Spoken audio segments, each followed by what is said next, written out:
The defense is bad, the officiating is maybe worse, and the Jets lost another one. Let's talk about it.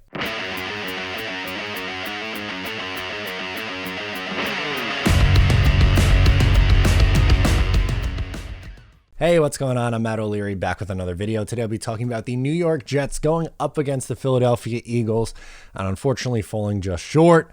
Before we get started in today's video, let's talk about a couple different things. Where you can follow me at Matt O'Leary NY on Facebook, Twitter, Instagram, all that fun stuff. You could also check out the Just Jets podcast. Call in with your reaction. I'll try to get as many as I can on Wednesday's show. So phenomenal start for the New York Jets in this one, as Braxton Berrios had a huge return, 79 yards right into Jets territory, setting them up beautifully.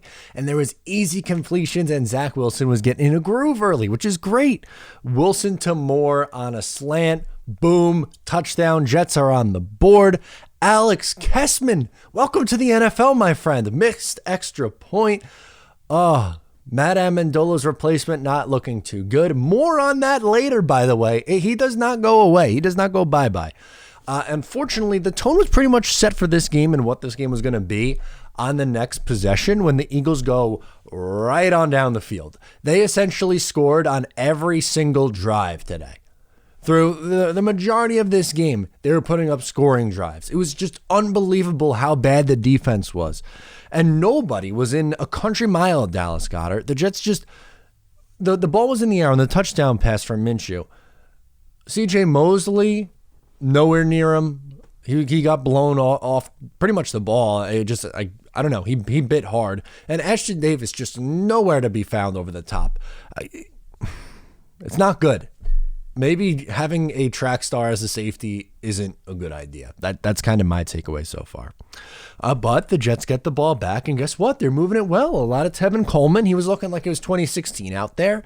Almost gets the ball into the end zone. Crowder down at the one. Quarterback keeper, no on the first attempt, but yes on the second attempt. And the Jets would go up 12-7. Why? Because 0-for-2. Alex Kessman. Sorry, my friend. 0-for-2 on extra points. Get this guy off my team. I don't know what the hell they're going to do with the kicking position, but it was just so atrocious today. We'll add it to the list of things that are wrong with this team. Gardner Minshew gets the ball back. Should have probably started at the top. That Minshew got the start for the Philadelphia Eagles this week with Jalen Hurts a little bit banged up. Screens, dink and dunks. You would have imagined that this Jets linebacking core never saw a screen pass in their life. I just don't understand it. They had no answer for it. Goddard, again, nobody near him for the second time in a row. Nobody was around him. 14-12, Eagles up by 2 thanks to 2 missed extra points. But Jets not done in this first half. Marching right down the field again. You had a big play to Elijah Moore, a nice throw on third down to Crowder to extend the drive. The Jets offense is in rhythm. They're playing really good. Wilson would miss more in the end zone, but then on fourth down, they would go for it and hit Ryan Griffin in the end zone for a touchdown. 2-point conversion, no good. Jets up 18-14. And this is by far the best that the Jets offense has looked up until this point under Zach Wilson. They were moving the ball very well. And then from this point onward, Jets pretty much did not touch the ball. Didn't touch it. Eagles come right down the field again. Minshew running, Sanders running the ball well, and then Kenny Gainwell scores a touchdown to make it 21-18. Jets punt. They do nothing for the first time on offense. And then the Jets defense. They give up a 3rd and 19. 3rd and 19. How is this happening? That's a situation where you have to get off the field 100 out of 100 times. You can't give up a 3rd and 19. Jets somehow did. Luckily, it was a minor miracle. The Jets ended up keeping the Eagles to settle for just a field goal. So 24-18. And that was your score at halftime as the Jets would get the ball back and just take a knee. So pretty good first half offensively. Defensively, an absolute disaster.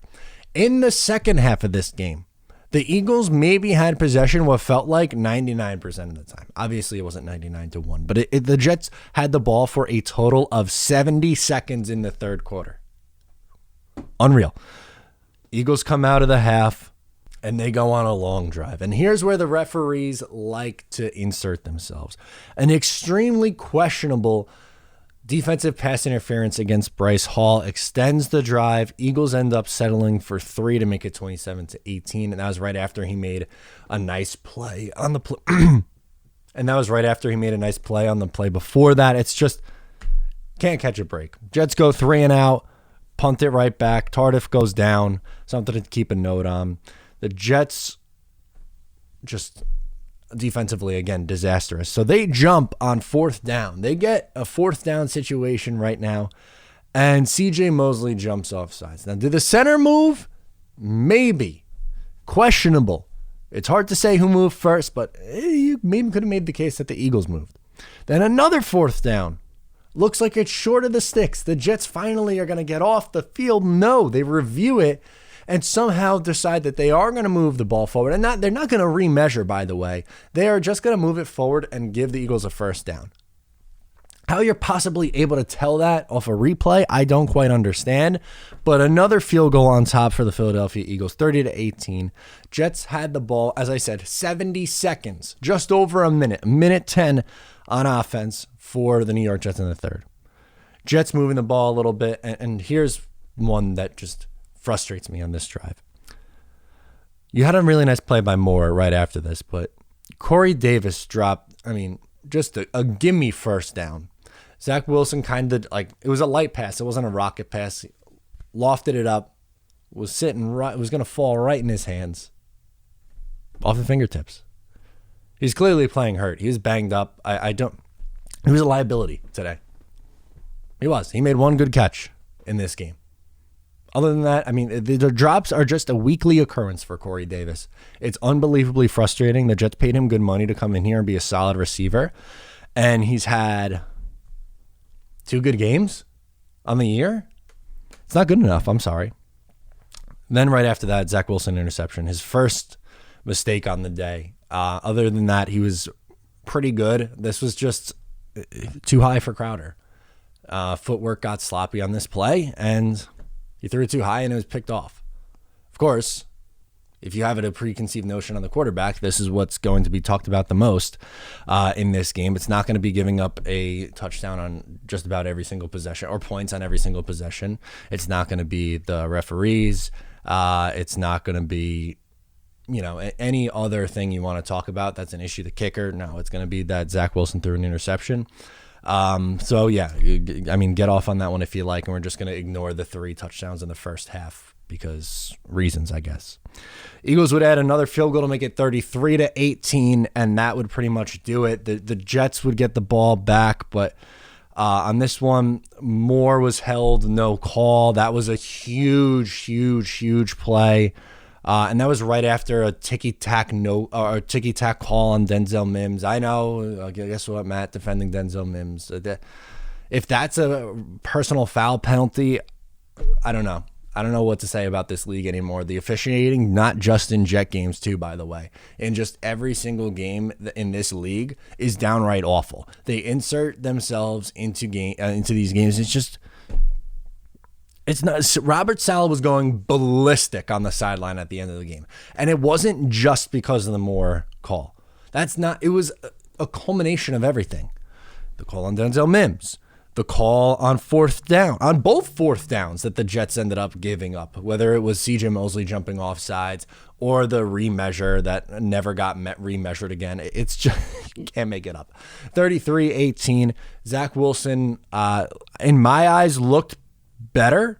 I think that was one of the bigger things. He was better. Was it perfect? No, obviously there was a turnover, but he was better today. Defense, just downright bad. Could not get off the field to save their lives. And they have the New Orleans Saints next week, who are in an absolute free fall. But if this defense can't stop anyone, that maybe Taysom Hill runs for like 400 yards next week. I don't know. But moral of the story, I was okay with the effort on offense. Defense, it just wasn't there. Kicking's still an issue, and we'll go from there. That's what's going to happen in this year.